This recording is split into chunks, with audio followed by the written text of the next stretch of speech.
For centuries, traditional deductive logic functioned strictly as a mnemonic art. Scholars memorized a rigid catalog of valid argument forms, like the Aristotelian phyllogism, where reasoning was tied directly to the structure of human language. In 1847, mathematician George Boole proposed a radically different approach. He realized that logic could be stripped of natural language entirely and translated into an algorithmic calculus. This shows Boole's core methodology. A natural language premise like all x is y transforms directly into the algebraic equation x equals xy.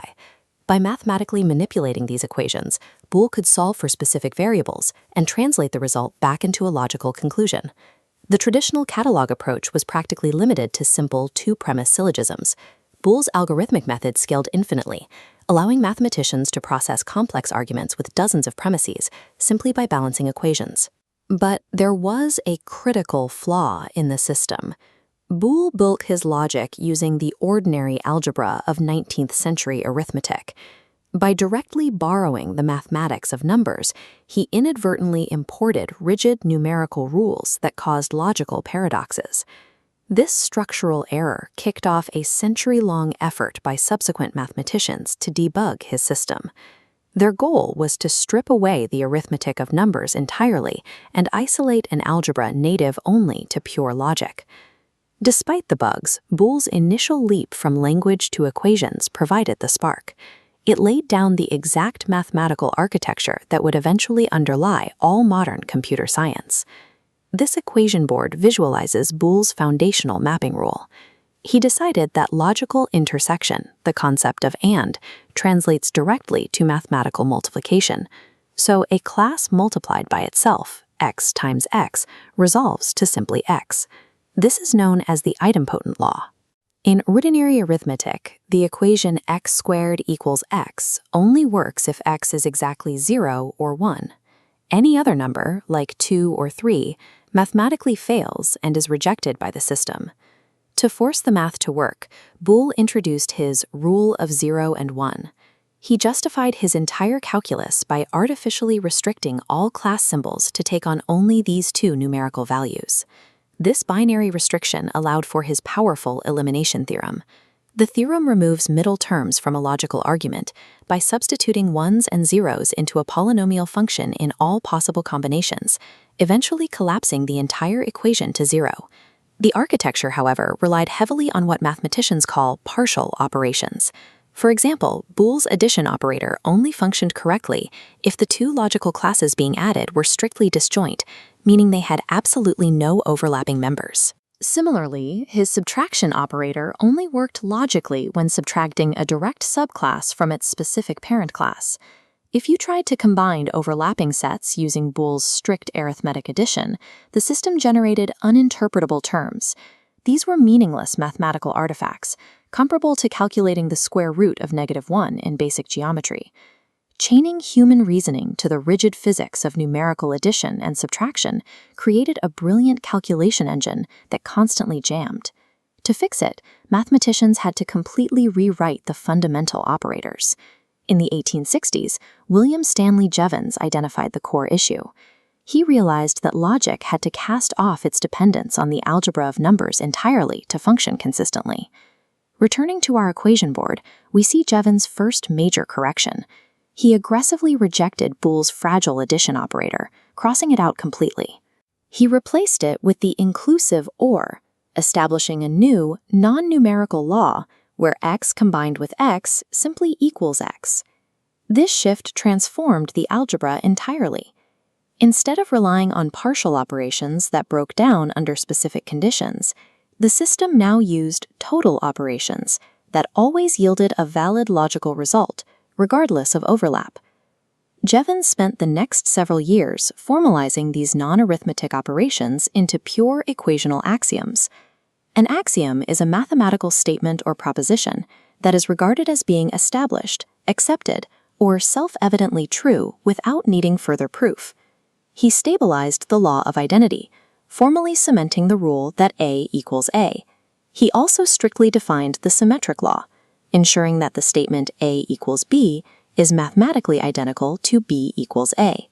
Jevons applied these axioms specifically to ground terms, A ground term is an expression where the class symbols are treated as fixed constants, rather than universally quantified variables.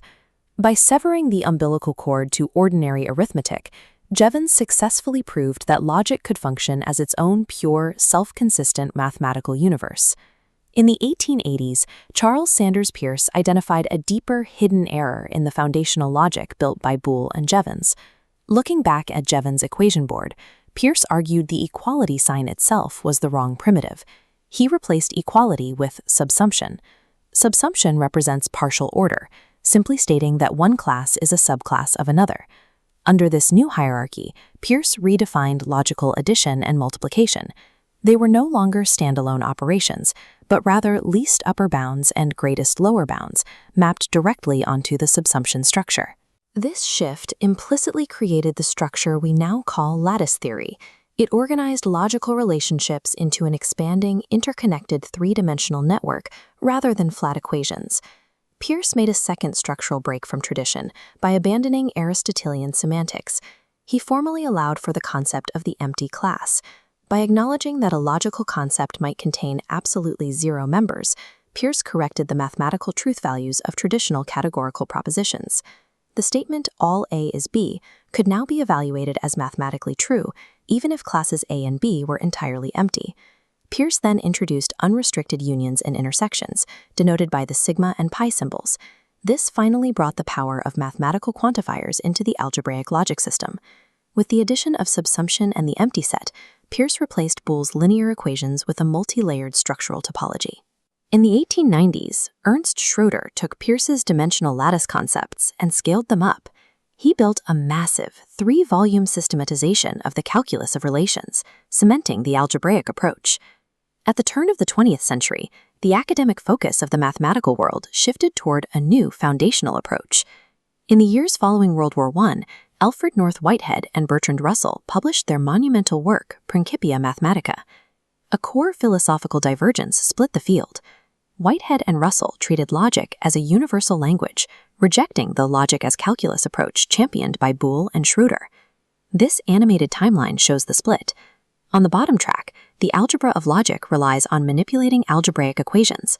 On the top track, the new axiomatic tradition runs parallel, relying instead on explicitly defined logical connectives, relation symbols, and modern quantifiers. Influenced by leading figures like David Hilbert, the wider mathematical community largely abandoned the algebraic approach in favor of this strict new formal language. The algebraic notation fell out of fashion, yet its underlying structural mechanisms for analyzing relationships quietly survived, awaiting rediscovery. Fast forward to the 1930s, the algebra of logic was resurrected, mutating into the expansive field of abstract algebra. Marshall Stone proved that every Boolean algebra is isomorphic to a specific kind of geometric space. This means two complex structures can be mapped perfectly, preserving all their operational properties. These Stone spaces mapped logical ideals directly to topology, breaking logic out of pure equations and into spatial geometry. In 1941, Alfred Tarski returned to the forgotten binary relation algebras, originally developed by Peirce and Schroeder. Tarski proved that complex, quantifier-free relation formulas could be perfectly reduced back down to pure, calculable equations. He then created cylindric algebras. This acted as a final patch, capturing the power of existential quantifiers natively within an algebraic structure. These final abstractions, rooted directly in Boole's original 1847 calculus, ultimately coalesced to form modern model theory. Model theory is the study of the mathematical relationship between formal languages and the algebraic structures that give meaning to their sentences. The 80-year effort to debug Boole's math forged the structural framework for today's relational databases and computer science architectures.